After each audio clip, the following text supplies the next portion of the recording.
All right, ladies and gentlemen, it is time for episode 2 of Sports Talk. It has been a while, as our schedules have been kind of crazy with break, and we're about taking a good bit of classes. That's what you do in high school. So first off, we're going to start off this episode talking in the NFL, and there has been a whole lot of talk in the past few days about Kareem Hunt. So Kareem Hunt, obviously, he got into the TMZ submitted footage. They released it, showing him physically attacking a woman, and then while she's on the ground, throwing a kick in her direction. This was back in February, too. This wasn't recent. This was a while ago, so that's surprising it hasn't come up sooner. And the Kansas City Chiefs have since then released him. Expectedly, yeah. And that was the right move, in my opinion. Definitely 100%. the right move. You can't have players like that in the locker room, especially, and just having that kind of reputation on your team. So it's understandable completely why the Chiefs did that. And I think the biggest reason I'm pretty sure they released this because not only that situation, he lied to them whenever whenever he was asked about it. He said in an interview he didn't give the full story. He, I mean, of course, he said he's taking all the blame on him, but that interview that he did with ESPN, I believe, Sunday morning. Mm-hmm. I don't think that was a great decision. Yeah. Nothing in his direction, but he never really fully answered any of the questions thrown his way. But I mean, so as of right now, he's a free agent. He's out of the league. On the commissioner's exempt list, not allowed to attend or play in any games. Mm-hmm. But teams can still sign him and have them on their roster if need be. But I mean, this is a big deal for him. I mean, you've seen players like Ray Rice, stuff like that happen. And I mean, it's just, it's not the best situation for a young player. Oh, especially one with a bright future like him. Yeah. He was a great player. Now he's out there now. We'll see what comes with this. He's really out here. So, next, the Packers fired their head coach Mike McCarthy after Sunday's loss to the Cardinals. About time. I saw a stat report that was showing 70% of the Packers' offense was passing. 70%.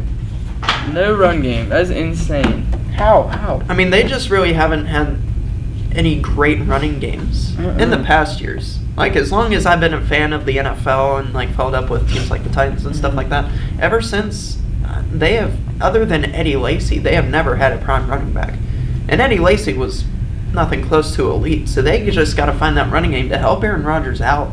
He can't do it all on his own. I mean, he has some decent receivers like Devontae Adams, but Jordy Nelson left. They're just not getting it done now. They're not. I mean, they're 4-6-1, right? Or is it 4-7-1 now after Sunday? I think it's 4-7-1 now.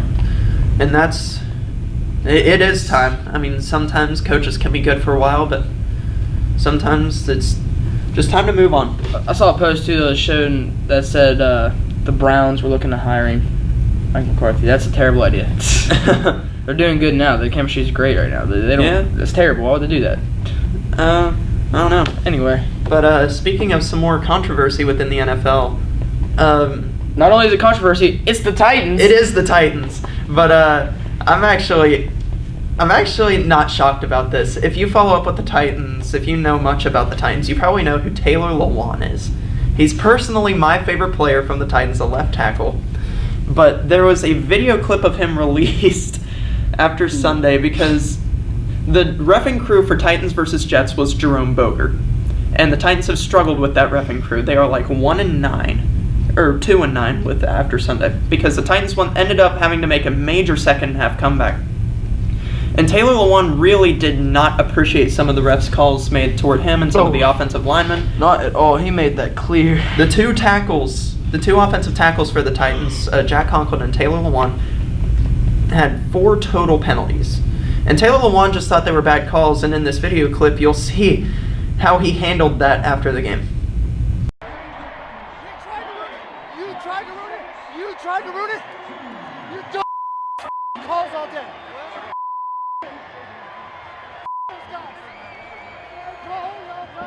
Okay, so now that we've seen the footage, Jerome Boger, the Titans had Jerome Boger, the crew, week 1 against the Dolphins. And that was a very poorly called game. I will say that. And that's not really me being biased. It's just you can't look at some of those calls and say that they were there. And I'm not blaming the loss on the refs. I'm just saying it was very poorly called. But this Sunday, I don't think was very bad at all. I really don't think it was that bad. I think it was just a lot of the penalties were put on the offensive line. I have no comment. I didn't watch the game. Yeah. And to Taylor Lewan specifically. But you look at that, how he handled that after the game. I saw that, though. Yeah. That's not really the best way to handle that situation. Not at all. Especially the Titans are home again this week. They need to make a huge run if they want a chance at the playoffs. And this was just a bad time and a bad decision for Taylor Lewan because he's had to be a leader, and you just have to handle yourself better. Like yelling at the refs and cussing them out. And just in case we couldn't get the video to play, it's just him saying, you tried to ruin it, you tried to ruin it, you tried to ruin it for all the refs. And this is nothing against Lewan. I love Lewan and I love his passion. But you have to get that under control. I mean, body language, that's not really something that you want to have in a leader of your team. Not at all, honestly. That being said, love Lewan. It's just, I mean, he's tiptoeing the line between fine and suspension. It's a thin line. It's a very thin line. It is. So in other NFL, wild card. There's a lot of wild card mix-ups going on right now. I'm going to throw it in there. The Broncos have a chance. The Broncos do have a chance. They do. Nobody thought of them having a chance. 3-game and now win here streak. they are. 3-game win streak against the Chargers, Steelers, and the Bengals. Insane. Yeah. Case Keenum's playing great right now. Philip Lindsay, the rookie. Oh my lord. He is killing the game right now. May I say it, he's one of the best running backs we've had in recent years. Yeah. The thing is with the AFC side of wild card though, is the Ravens and Chargers are There's just so many wild card chances. There are just so many different scenarios and things like that because it's going to be hard for a team to get 2 wild card teams from the same division. That would make true. 3 playoff teams from the same Especially division. right now, the Broncos and Chargers split the wins. They each have one on each other. Right. You just got to see the games that really matter in standings like that are divisional games, along with record games, because Chiefs are all the way up here. They are playing phenomenal. They even won this Sunday over the Raiders, and even with their current running back situation. So the AFC wild card, and I mean, Lamar Jackson, 3-0 as a starter. I know. Like, Lamar Jackson. Really? It's just something, I mean, the teams really that they're most looking out for right now are Colts, as they are second place in the AFC South, with the Titans following at third. Titans also still are in the game. They need to... In the hunt. We're in the hunt. They just need to find a way to win.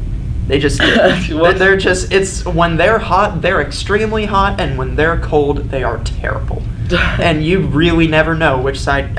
We've seen them lose to the worst teams, and we've seen them win against the best teams this season. Like losing to the Bills. But beating the Patriots. And beating the Patriots. So... It's just they're gonna have to go on a streak here. Consistency. Yeah, they're gonna have to win out. They're sitting at 6-6 right now, but NFC, you have like the Redskins. The Redskins lost last night to the Philadelphia Eagles on Monday Night Football. The Philadelphia Eagles fell off. They did. They really did. With the amount of offensive weapons they have, it's crazy that they're not spreading the ball as well. It really is. And their defense has not had many change-ups, and I think it might just be that Super Bowl win hangover. You know what I mean? Yeah. A lot of teams have that. You know what I mean? But anyway. where there's not really many roster changes, I don't really see how that can happen.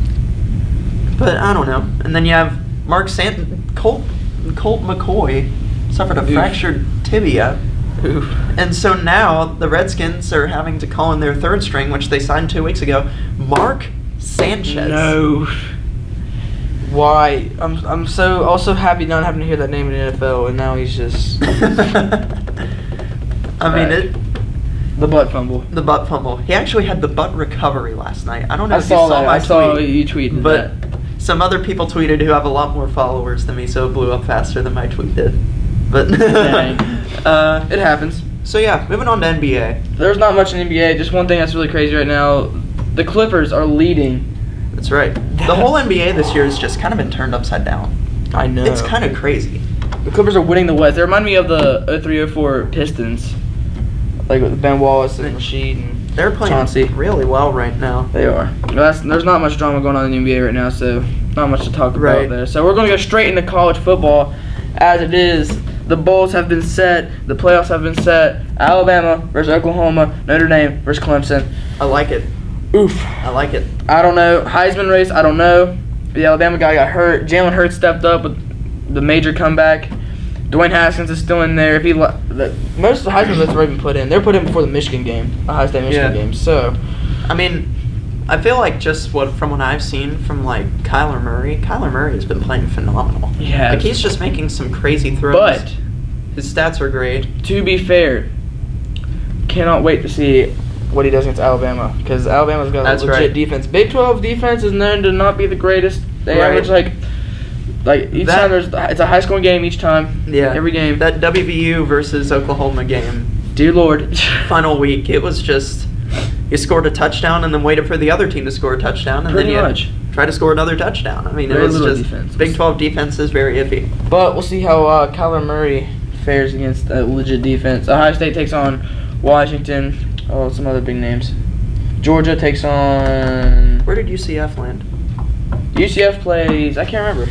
I can't remember then. But that's another thing. This is why I feel like we need an 8-team playoff. Exactly. At least 8. Because UCF has gone 25-0 the past 2 years, including like bowl games, including championships, all that. And it's just, I mean, I understand their schedule. Their schedule is Yeah. nowhere near as hard or as difficult as anybody else. You're right. But it kind of feels like that they're not really getting a chance. Mhm. You know what I mean? And they've been playing some pretty good football. That comeback win over Memphis. And Memphis is a physical team. They're hard to beat when they get up. Memphis is very overlooked. They're not bad. And they still managed to find a way, even with a backup quarterback, to be able to go in and win that game. And that's just some good football. That's what that is. And also in other news, the Ohio State fans out there, Urban Meyer. Urban Meyer. Of course, I'm not an Ohio State fan, so I I'm not am. really. I'm a very big Ohio State fan. It's been real. He has served like all he can. Undefeated against Michigan and Jim Harbaugh. Undefeated. He brought us a national championship. He had a good career at Ohio State. He did have a and great I hope career. everything's good with him. I know why he retired. It's mostly health issues. And then there was the situation. That's not been a going big on. part why though. But Yeah, I mean, on the sidelines, anytime the camera was on him, he looked like he was like dying. Is what he looked like. He was struggling so bad. His health is not in good shape, which is sad because he's not that old either. right. But It's just we've seen coaches have to leave before with health issues. yeah. I believe there was If it was for another reason other than health, he wouldn't retire just from coaching. He retired from coaching altogether because of his health. right. So best wishes to him and the Ohio State fans. We thank you. It's been real. Yeah. Well, don't really. Well, we haven't talked about college basketball in a while, We have not. and I know it's kind of old news, but Gonzaga's #1 yeah, Duke got taken down a while a ago. while ago. Of course, we haven't really had an episode out.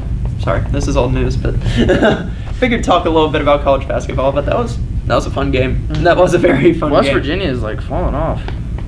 Well, you lose Javon Carter, and it's just kind of they're trying to find a new leader for the team. It's true. And I mean, Kanate is not in the post all the time like he once was. The NBA scouts wanted him to develop a three-point shot, so he's not really getting the boards in the post as much as we have seen in the past. Yeah. But, you know, we'll see how it all falls. We got a long time before March Madness. It's December, and we're just looking forward to that. March Madness come time for sports talk should be a fun time. Ooh, it'll be really fun. It'll be really fun. That and playoffs too. Oh, yeah. Well, right. All right, so that's all we have today. Thank you for tuning in again for this episode of Sports Talk. And, It's been real. yeah, see you next time.